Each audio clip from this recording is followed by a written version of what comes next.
The air in the Volstua farm shed is stagnant and tastes of iron and damp earth. It is too cold for May.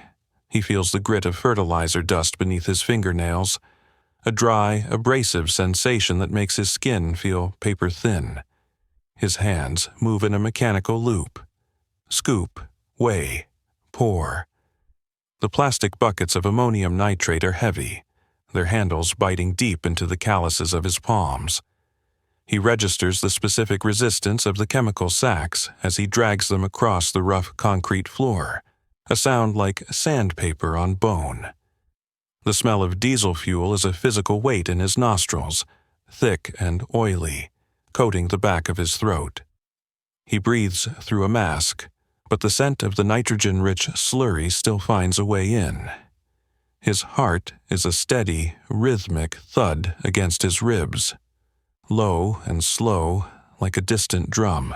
He doesn't think about the city, he thinks about the ratio. The scale is a digital glow in the dim light, flickering as the numbers stabilize. 4 grams over. He removes the excess with a steady hand. He is a technician of matter.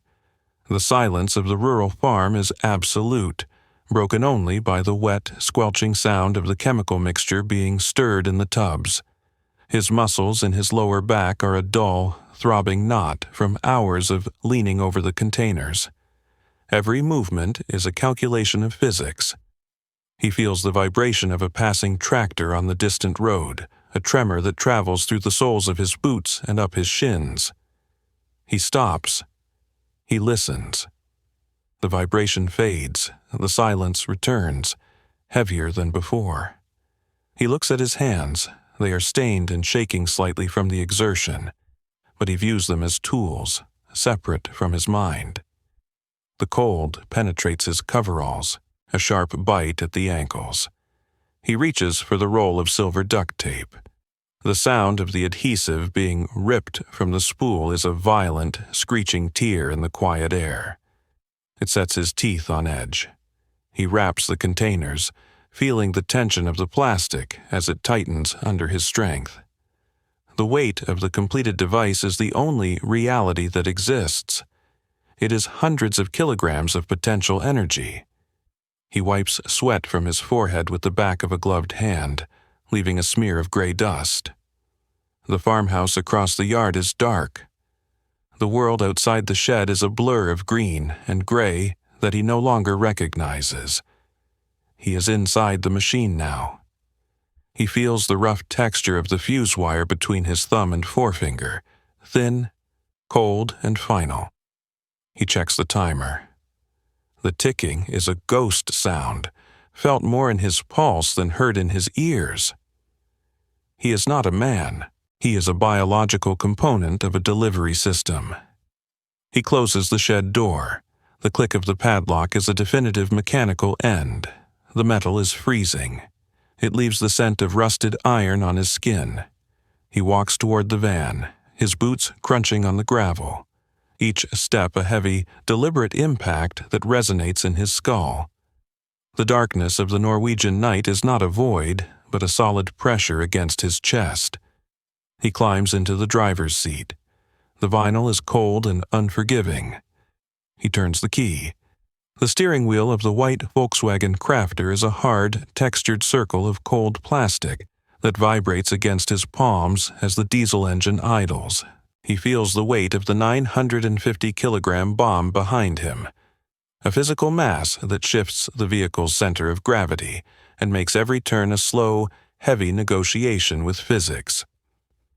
The smell of the cabin is a mix of stale coffee and the sharp chemical tang of the detonator components tucked into the glove box.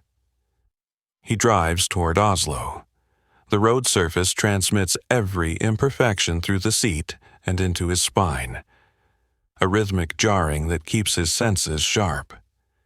He watches the speedometer needle flicker. He is hyper-aware of the friction of his clothes. The fabric of the fake police uniform is stiff, the synthetic fibers scratching against his neck. His tactical vest is a restrictive cage, pressing the ceramic plates into his chest with every breath. He feels the sweat pooling under the heavy Kevlar, a cold trickle running down his ribs. The windshield is a screen displaying a world he is no longer part of. He sees the wipers smear a thin film of road grime across the glass, a blur of gray that he ignores. His focus is a narrow tunnel. In the city center, the air changes. It becomes thick with the scent of exhaust and the heat of thousands of bodies he cannot see. He grips the gear shifter, the mechanical resistance of the transmission clicking into place with a metallic finality. He pulls into Grubagata. The architecture of the government buildings towers over him, cast in concrete and glass. He feels the pressure of the vertical lines. He parks the van. The handbrake ratchets up with a sharp, skeletal sound. 1, 2, 3, 4 clicks. He reaches for the fuse. The plastic casing of the lighter is smooth and warm from being in his pocket. He feels the strike wheel dig into his thumb, the spark a momentary flash of heat in the dim cabin. The fuse takes. He hears the faint, internal hiss of the burning cord, a sound buried deep within the chassis. He opens the door. The transition from the pressurized silence of the van to the open air of the street is a sensory shock. The city sounds are too loud, the hum of air conditioners, the distant clatter of construction, the soft tread of pedestrians. He walks away. His boots make a hollow, rhythmic sound on the pavement. He doesn't look back.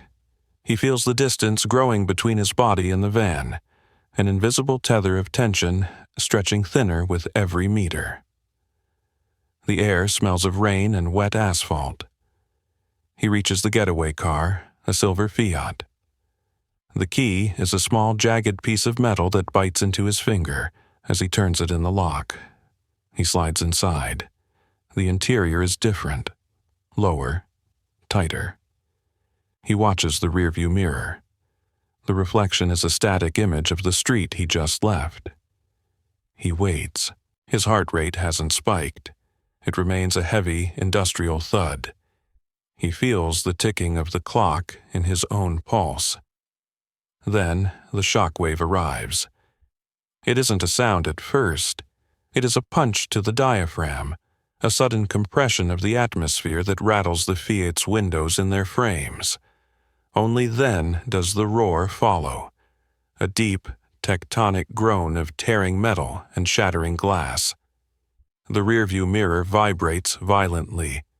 A cloud of gray dust and pulverized concrete begins to rise above the rooftops, blotting out the pale afternoon light. He puts the car in gear. The vibration of the explosion is still humming in the soles of his feet. The steering wheel of the silver Fiat is slick with the sudden moisture of his palms. He drives away from the rising gray plume, and the city begins to warp. Every intersection is a potential trap. He feels the eyes of every driver in the opposing lane, a phantom weight pressing against the side of his face. He is certain they are looking at the fake insignia on his sleeve. A siren wails 3 blocks over, a high, piercing frequency that vibrates in his inner ear and makes his stomach tighten into a hard, cold knot. He does not accelerate. He keeps his foot steady on the pedal, feeling the precise resistance of the spring. His vision has narrowed to a sharp, high-definition slit. He sees the individual cracks in the asphalt and the fluttering of a discarded newspaper on the sidewalk. The radio remains off, but the silence in the car is filled with the roar of his own blood. He reaches the outskirts of Oslo, headed toward Tyrifjorden. The air coming through the vents smells of pine needles and damp earth, a jarring contrast to the burnt metallic scent he left behind. He feels a sudden, violent shiver run down his spine, a mechanical glitch of the nervous system that he suppresses by gripping the wheel until his knuckles turn white. His tactical vest feels heavier now, the weight of the ammunition pouches pulling at his shoulders, reminding him of the mass he still carries. Every car that lingers behind him in the rearview mirror triggers a surge of heat in his chest. He watches a black SUV tail him for 2 kilometers. He feels the prickle of hair standing up on his arms. His thumb traces the safety switch of the pistol holstered at his hip, the cold, checkered metal providing a grounding point of reality. The road begins to wind through the forest. The light flickers through the trees, a strobing effect that makes his eyes ache. He is tracking time by the heat of the sun on his left arm. He pulls into the staging area near the ferry landing at Utøya. The car door opens with a heavy thud that sounds like a gunshot in the quiet woods. He steps out. The ground is soft, the mud clinging to the treads of his boots with a sucking sound. He feels the humidity of the lake air on his skin, a thick, clinging moisture. He looks toward the water. The island of Utøya sits on the horizon, a dark green smudge in the blue. He reaches for his gear bag. The nylon strap is wet with sweat and salt. He feels the sharp edges of the rifle magazines through the fabric.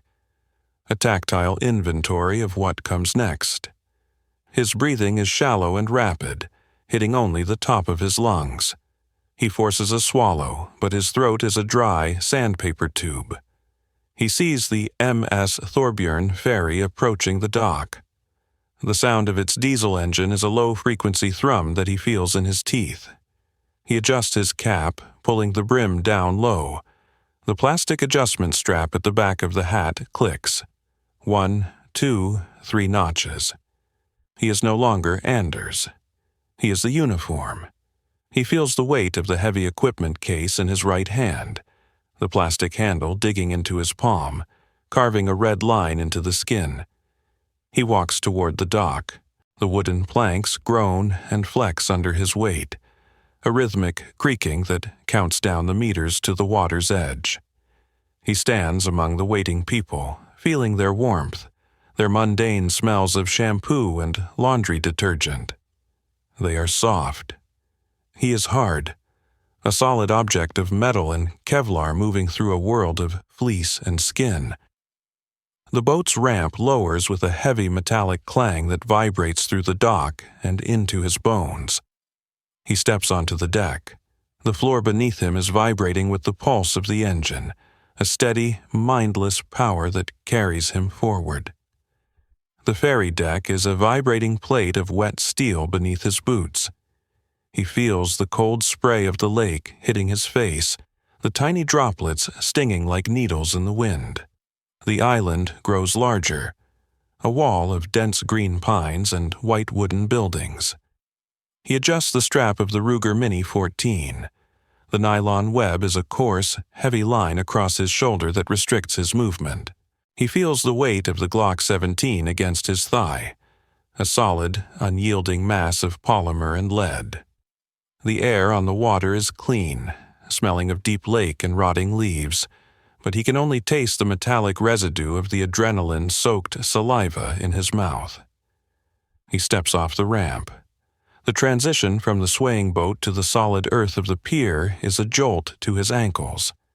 He sees the first group of people, young, casual, their faces open and confused. He feels the texture of the fake police badge in his pocket, a smooth, cold lie. He speaks. His voice sounds distant to his own ears, a dry rasp that barely clears his throat. The first shot is not a sound he hears so much as a physical event. He feels the sharp, violent kick of the rifle against his shoulder, a punch that travels through his collarbone and into his spine. The muzzle flash is a white-hot spark that burns into his retinas, leaving a flickering ghost in his vision. The smell of burnt cordite immediately replaces the forest air, sharp and sulfurous. He feels the hot brass casing eject from the chamber, brushing past his arm, a momentary sting of heat against the skin. The screaming begins, but it is a blurred, high-frequency noise that stays on the periphery of his consciousness.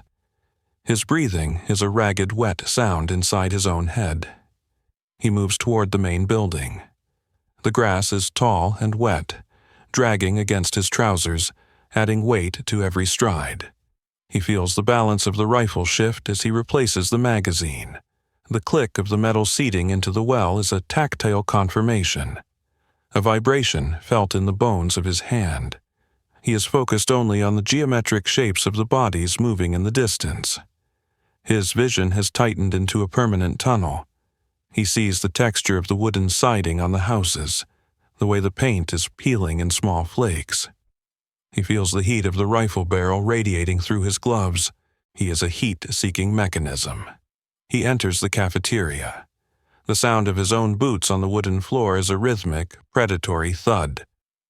The air inside is warm and smells of spilled juice and panic. He feels the resistance of the trigger, a slow, predictable creep, followed by the crisp break of the firing pin. Every shot is a physical reset. He feels the recoil as a sequence of sharp, staccato impacts that keep him grounded in the moment. Time is no longer a linear flow.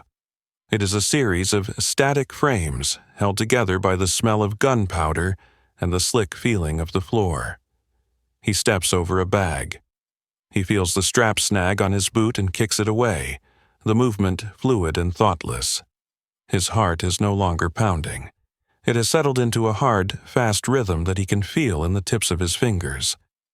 He is hyper-aware of the wind blowing through the open door, a cold draft that dries the sweat on his forehead. He sees the water of the lake through the windows, a flat, gray sheet that offers no escape. He is the only solid thing in a world that has turned to liquid. He moves toward the tent camp. The nylon of the tents rustles in the breeze, a sound like dry skin rubbing together. He feels the weight of the extra ammunition in his vest shifting with every step, a constant reminder of the capacity he still holds. The woods are a chaotic mesh of vertical lines and shifting shadows.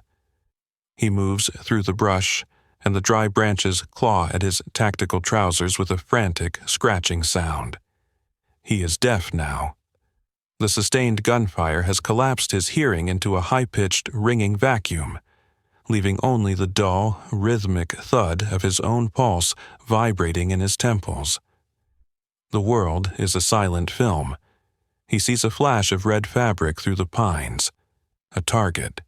He raises the rifle. The weight of the weapon is an extension of his skeletal structure. He feels the cold, smooth surface of the cheek rest against his jaw, the vibration of the shot traveling directly into his skull. The recoil is a familiar punch. He watches the target fall in slow motion, the physics of the impact clear and clinical. He moves toward the cliffside. The ground here is treacherous. He feels the slick moss and loose shale sliding beneath his boots, a sudden loss of friction that he corrects with a sharp tension in his calves. The air is thick with the smell of the lake and the stinging, acidic fog of gunsmoke that clings to his clothes. He reaches the water's edge. He sees figures in the gray ripples, their arms moving in desperate, splashing arcs. They are distant, geometric points on a liquid plane. He aims. The sunlight glints off the water, a searing white glare that makes him squint, the skin around his eyes tight and salt-crusty with dried sweat. He feels the mechanical reset of the trigger against his finger. Click, reset, pull. The hot brass casings fall into the wet grass with a soft, muffled hiss. His breathing is shallow, a rhythmic wheezing through his teeth that he can feel in the back of his throat. He is no longer tired. The adrenaline has burned away the ache in his back, replaced by a cold, electric numbness that makes his limbs feel light. He looks down at his hands. The skin is blackened with carbon and grease, the fingernails jagged. He feels the heat of the rifle's gas block radiating upward, a shimmering distortion in the air. He moves along the _0_. The name is a discarded concept. The reality is the texture of the gravel, and the way the light filters through the canopy in jagged shards. He encounters a group huddled by the rocks. He sees the micro-tremors in their hands, the way their skin has turned a translucent, waxy gray. He feels nothing but the technical requirement of the next action. The rifle kicks. The rifle kicks again. The impact of the bullets into the earth kicks up small geysers of dirt that sting his shins. He feels the empty weight of a spent magazine, and his hand moves to his vest before the thought is even formed. The new magazine slides in with a metallic quote, one that he feels in his wrist. He is a closed loop of input and output. The rain begins to fall. A light, cold drizzle that hisses against the hot barrel of the Ruger. He feels the dampness seeping through his uniform, the fabric becoming heavy and restrictive once more. He wipes a droplet of water from his eyelid. The water on the lake is turning dark, the color of lead. He sees the white hull of a distant boat, a slow-moving shape that he tracks with the muzzle of his weapon. He feels the steady, mechanical coldness of the Glock's slide as he checks the chamber. The world has shrunk to the distance between his front sight and the next moving object. The adrenaline begins to evaporate, leaving behind a hollow, freezing void. He stands near the trees, and the weight of the gear suddenly triples. His shoulders ache with a crushing, downward force. The ringing in his ears is a solid wall of white noise, but through it, a new sound pierces the vacuum. A mechanical beat. Thump, thump, thump. The air above him is being shredded by helicopter blades, the downdraft flattening the grass and whipping the scent of lake water and gun oil into a frenzy. He sees the Delta Force operators emerging from the tree line. They are silhouettes of black nylon and matte metal. He feels the coldness of the rifle barrel one last time before he lets it go. The weapon hits the soft earth with a dull, heavy thud. He raises his hands. The air hits his damp palms, cooling the sweat instantly. He feels the transition of power as a physical shift in the atmosphere. "I am finished," he says, but the words feel like dry husks in his mouth. One of the men screams a command he cannot hear. He lowers himself to the ground. The mud is freezing, soaking through the knees of his trousers, a biting wetness that makes him shiver. He feels the rough grit of the soil against his forehead as he is pressed down. Then the steel. The handcuffs snap shut with a sharp, biting pressure around his wrists. The metal is thin and cold, digging into the bone, forcing his hands into a rigid, unnatural position. The pain is sharp and grounding. He is hauled upward. The grip on his upper arms is bruising. The pressure of fingers through his sleeves a reminder of human strength. He is led toward the white building. His boots drag in the grass, no longer rhythmic, just heavy weights. Inside, the light is artificial and flickering. The smell is of old wood and floor wax. They strip him. He feels the sudden, jarring nakedness as the tactical vest, the uniform, and the armor are peeled away. Without the weight, he feels light enough to float, a dizzying, nauseating sensation. He sits on a wooden chair. The surface is hard and unforgiving against his spine. His skin is mottled with the cold, the hair on his arms standing in permanent rows. He looks at his hands in the light. They are shaking now, a fine, uncontrollable tremor that he watches with clinical detachment. A glass of water is placed in front of him. He feels the condensation on the outside of the cup, a slick, freezing moisture. He drinks. The water is so cold it makes his teeth ache, a sharp line of pain traveling down to his chest. He hears the scratching of a pen on paper, a tiny dry sound that seems louder than the gunfire. He looks at the ceiling. The white paint is cracked into 1,000 tiny veins. The silence of the island is returning, but it is a heavy, suffocating silence, filled with the weight of the bodies he can no longer see. He feels the pulse in his neck, slow and steady again. The machine has stopped. He is just a body in a chair, surrounded by the smell of rain and the distant, rhythmic strobing of blue lights against the window glass. The world is small. The world is a room. The world is the pressure of the metal on his wrists,